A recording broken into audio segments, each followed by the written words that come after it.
Daddy. കുട്ടിക്ക് ദിവസം മുത്തച്ഛൻ മാത്രമേ വരാനുള്ളൂ? എനിക്ക് മമ്മിയുണ്ട്, ഡാഡിയുണ്ട്, മുത്തച്ഛനുണ്ട്, എല്ലാരും ഉണ്ട്. എനിക്ക് മുത്തച്ഛൻ കൊണ്ടുപോകാൻ വരുന്നതാ ഇഷ്ടം. നല്ല രസമുള്ള കടങ്കഥകൾ പറഞ്ഞു തരും. എനിക്ക് കടങ്കഥ വലിയ ഇഷ്ടമാണ്. എന്റെ മമ്മിക്കും ഡാഡിക്കും കടങ്കഥയെ അറിയില്ല. നന്ദിനി, വലുതാകുമ്പോ നമുക്ക് രണ്ടുപേർക്കും കല്യാണം കഴിക്കാം. അപ്പൊ എനിക്കും നന്ദിനിയുടെ മുത്തച്ഛന്റെ കടങ്കഥ കേൾക്കാലോ. ഏയ്, ഞങ്ങൾ സ്വന്തക്കാരെ കല്യാണം കഴിക്കുള്ളൂ. അയ്യേ, സ്വന്തക്കാർ തമ്മിൽ കല്യാണം കഴിക്കോ? ആ, എന്റെ ഡാഡി എന്റെ മമ്മിയെ കല്യാണം കഴിച്ചിരിക്കുന്നത്. എന്റെ മുത്തച്ഛൻ മുത്തച്ഛിയെ കല്യാണം കഴിച്ചിരിക്കുന്നത്. എന്റെ അങ്കിള് പോലും ആന്റിയെ കല്യാണം കഴിച്ചിരിക്കുന്നത്. പിന്നെ എങ്ങനെയാ കുട്ടിയെ ഞാൻ കല്യാണം കഴിക്കുക? മുത്തച്ഛാ, മുത്തച്ഛാ.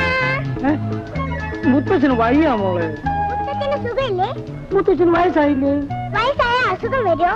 എന്നും കുട്ടിയായിരുന്ന അസുഖമൊന്നും വരൂലല്ലോ. എന്നെ പോലെ എന്റെ മമ്മി വരുന്നതിന് മുമ്പ് നമുക്ക് തിരിച്ചു വരാം.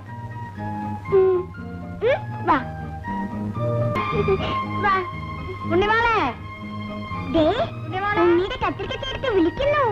ഞാൻ പോവാ.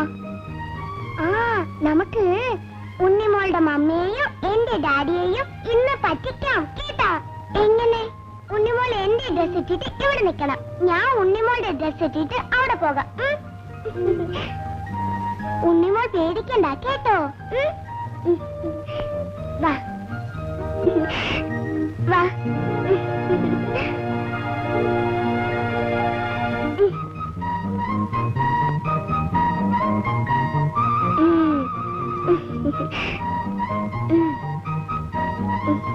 ഉണ്ണിമോൾ ഇവിടെ ഇരുന്ന് കളിച്ചോ, ഞാൻ ഉണ്ണിമോളുടെ വീട്ടിൽ പോയി കളിക്കാം.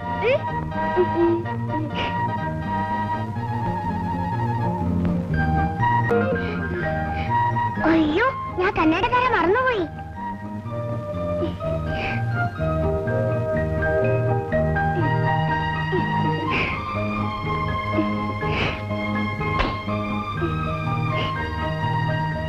മുടന്തന്യായം വാക്യത്തിൽ പ്രയോഗിക്കും. മാസ്റ്റർ ഇതൊന്നും പറഞ്ഞു തന്നില്ലല്ലോ. ഞാൻ പറഞ്ഞുതരാം. ഇന്നലെ ഞാൻ സ്കൂളിൽ നിന്ന് പോരുന്ന വഴി ഒരു മുടന്തൻ വഴിയിൽ നിന്ന് ന്യായം പറയുന്നത് കേട്ടു. ഇന്നലെ മാസ്റ്റർ പറഞ്ഞു തന്നതെല്ലാം തെറ്റാണെന്ന് ഞങ്ങളെ ടീച്ചർ പറഞ്ഞു. ഏത് teacher? Janaki teacher. Janaki teacher അല്ല, അവരുടെ തള്ള കാർത്യായനി ടീച്ചർ പറഞ്ഞാലും ശരി. അവരുടെ ഒക്കെ തലയിൽ കളിമണ്ണ.